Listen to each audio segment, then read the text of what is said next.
Police আজকে mafia গুন্ডার সঙ্গে বসে চা খাচ্ছে, এই চোর নেতাদের সঙ্গে চামচাগিরি করছে, সে পুলিশই দেখবে অন্য রূপে উত্তরপ্রদেশের স্টাইলে কিরকম এনকাউন্টার করবে।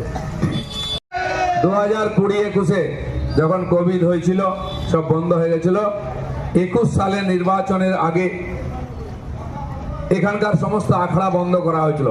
এই প্রদীপ বাবু, আমি নাম নিয়ে বলছি, চেয়ারম্যান ছিলেন, আর সমস্ত আখড়াকে গিয়ে চমকেছিল, এই আখড়া বার করবি না, সঙ্গে ওসিকে নিয়ে ঘুরছিল, কেস দেবো, ঢুকিয়ে দেবো, আখড়া বার করতে দেবে না। বড় রাম ভক্ত, বিশাল বড় কাটাউট, আর মনের মধ্যে কার ভক্তি?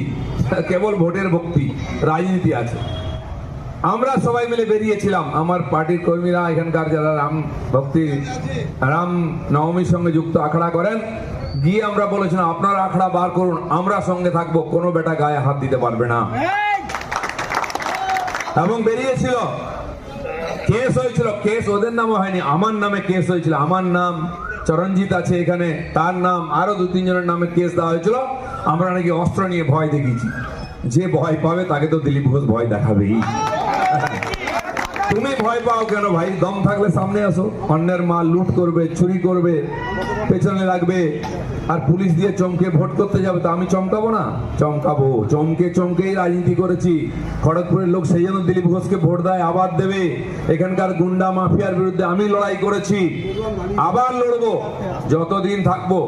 আর এবার তো লড়তে হবে না, ভেতরে ঢোকাবো, কারণ ক্ষমতায় আসবে বিজেপি, পশ্চিমবাংলায় পরিবর্তন হবে।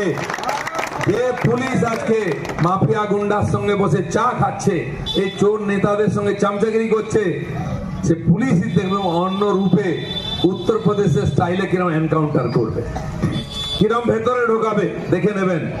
4 তারিখের পরে মে মাসের সব পাল্টে। দিলীপদা ভুলে যাবেন না, শেষ কথা আইন বলে, শেষ কথা গুন্ডা বলে না, এনকাউন্টার বলে না। এনকাউন্টারে অমিত শাহ এনকাউন্টার করিয়েছিল, অ্যারেস্ট হয়েছিল, জজ সাহেবকে খুন করা হয়েছে।